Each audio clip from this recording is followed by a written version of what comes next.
House of the Dragons, Episode 3, The Burning Mill. Wow, that was dark. Let's talk about it.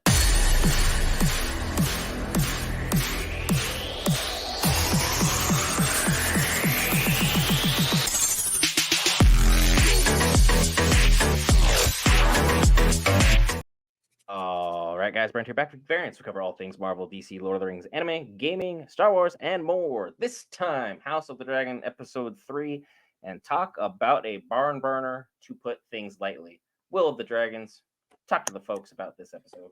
Yo, they getting into it, and it's the setup because again, I'm waiting for dragons. I need dragons. I want dragons. Stuff got to scrap. But this starts off with a bang because we got two factions fighting over a particular land dispute, but each faction represents a separate for the blacks and the greens. So it's the Blackwoods and the Brackens, and they're mad about something. Hey, you're not going to use that sword. Bada. Ends up being a whole battle. Like there's bodies everywhere. Like they go in on taking each other out. So this is more or less some bad blood that's been brewing, and this is kind of helping kickstart more of the process of war kind of getting underway. Some people kind of dismiss it and say, "Hey, it's just they already had bad blood, but we already kind of know the writing on the wall as far as war is concerned." So interesting to see that. But again, even with the assassination attempt that happened last episode with the brothers and how all that stuff was going down, Masera turned around to warn them. And in the process of her turning around to go warn them, she is now asking for a place in the blacks in the queen's court. So that's a big thing in itself as far as positioning yourself, because she already knows she's got some bad blood with Laris. So she wants to kind of get some of that get back. Just want to kind of see where her head's at with that. But the Joffrey, so this part right here, and you can explain this to me as far as where people are going. Joffrey was going to go ward with Lady Jane Eyre, and that name sounds familiar to me. So what's that about? The Aaron name is a very prominent one in the Vale in particular. The Aaron name, if you watched Game of Thrones, you know exactly who that is. Jon Aaron is the man who gets offed that starts the whole sequence of Game of Thrones. This is his ancestor going way, way back. And the Vale is an impenetrable fortress within a mountain. Dragons themselves could not conquer the Vale. The Vale is as impenetrable gets. So paying a steep price in order to get in to ensure that your bloodline lives on, smart move. On top of that, sending your daughter, well, niece, I should say, off to go across the narrow sea and go try and find a prince and live a peaceful life outside of the circumstances of this war, also a brilliant move. Rhaenyra is showing why she's someone who's always been strong, but also someone who's been compassionate.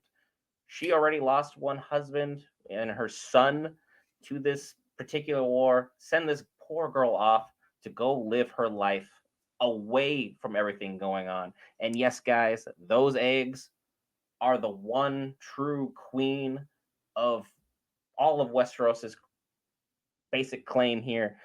The mother of dragons, first of her name, rightful queen of the Andals, and lord of too many dang titles. This is Daenerys's eggs plus one blue one. So things are definitely kicking off in a significant manner.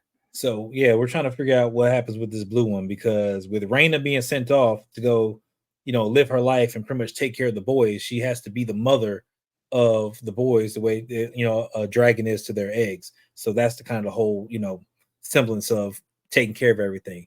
We know that one egg is missing by the time it gets to Daenerys. So it's that blue one. So we're kind of wondering what's going to happen with that blue one, if we're going to see anything in regards to that. But even with that being said, about sending people off, we saw that Daemon went off to go conquer Harrenhal with him and Caraxes as his dragon, right? So he went to go conquer Harrenhal, and he ended up taking out a guard. And after that, everybody submitted peacefully. And it's actually Simon Strong who was there, who is the uncle, I think, to Laris Strong, who, by the way, got a promotion by being the whisperer within the castle walls. So that he got a promotion to the king, so the king needs a whisperer in his court, even though previous kings despised having one. So that's a big thing for Laris in itself. but he's losing Harrenhal in the process because Damon's like, I'm gonna take this, and he's trying to figure stuff out. But in the process of waiting for whoever is really in charge to come and bargain, and he can kind of bring them over to the side or whatever, he's having nightmares. He's having issues, and it's possibly due to the effect of something called a werewood tree. Like, I'm not too familiar with that. You said that's some kind of magic involved in that. The werewood trees are ancient magical things that are deeply, deeply inherited in Westeros. And the first men who made it all the way over here to Westeros had spiritual connections to these trees, and where they originally came from, who's to really say? But whenever you have visions or things of prophecy, either of nightmares or things good within you, the werewood tree can tend to amplify those visions and make things to be of significant prominence. Daemon having a nightmare while staring into something that's supposed to enhance what your deepest thought is kind of inherent of him and his character and the sins coming home to roost.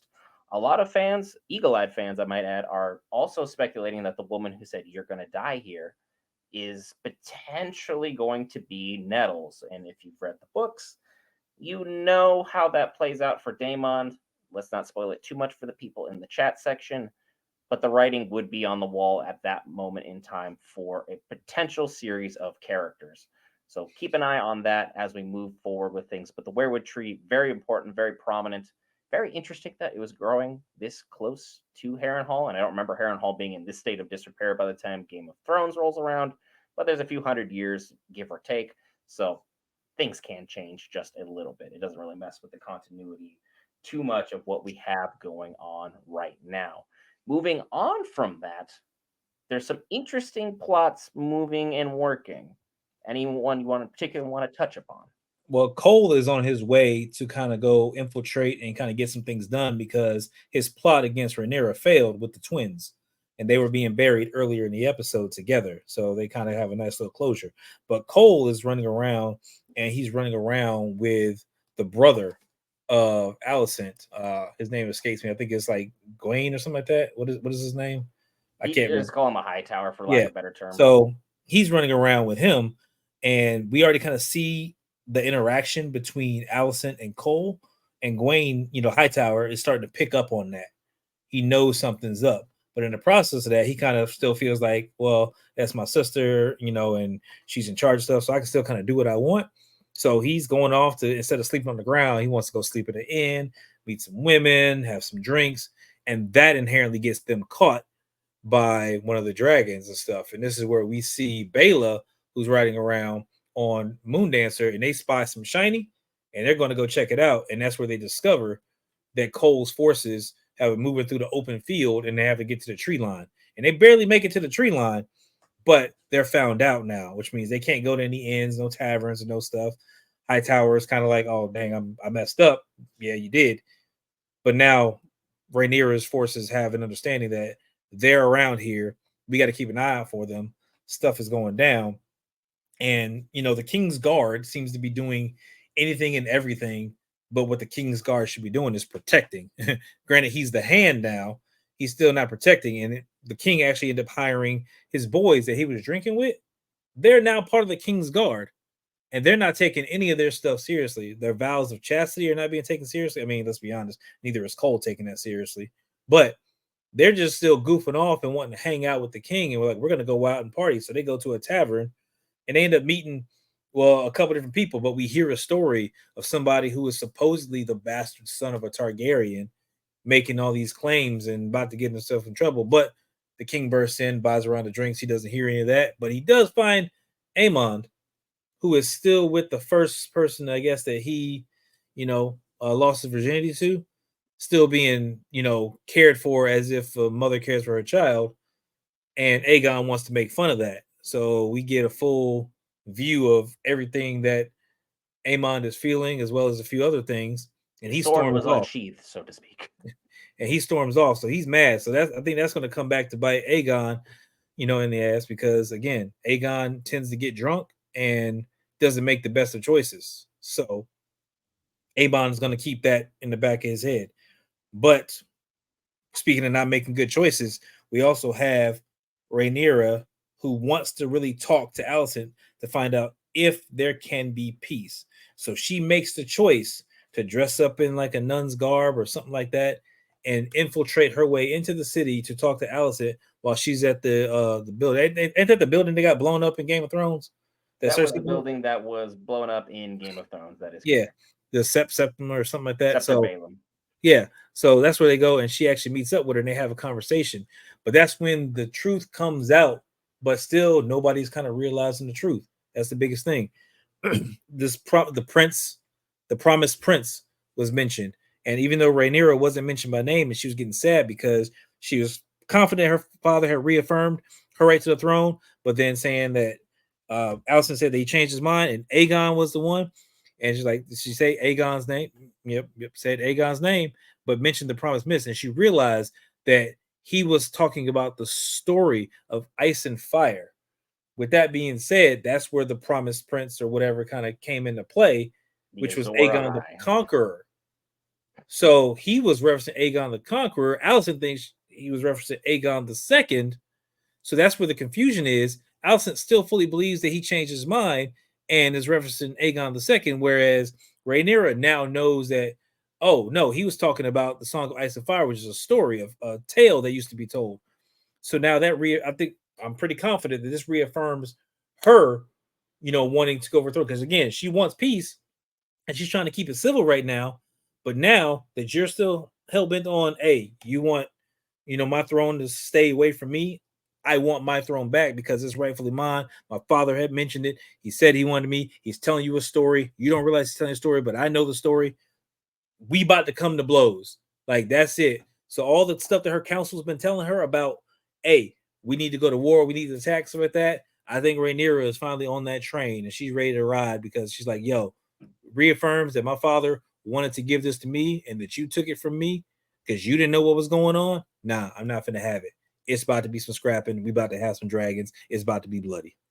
Yeah, things are only going to continue to get worse and worse and worse from here. And now that that fire has been relit under her belt, so to speak, things are going to continue to get messy because we all know, if you've read the books or even watched Game of Thrones briefly, the Aegon the Conqueror conquered all of Westeros to try and secure a place for himself and his family so that one day Azor Ahai could come from his lineage, which is the prince who was promised, that most people believe is either Daenerys or Jon Snow.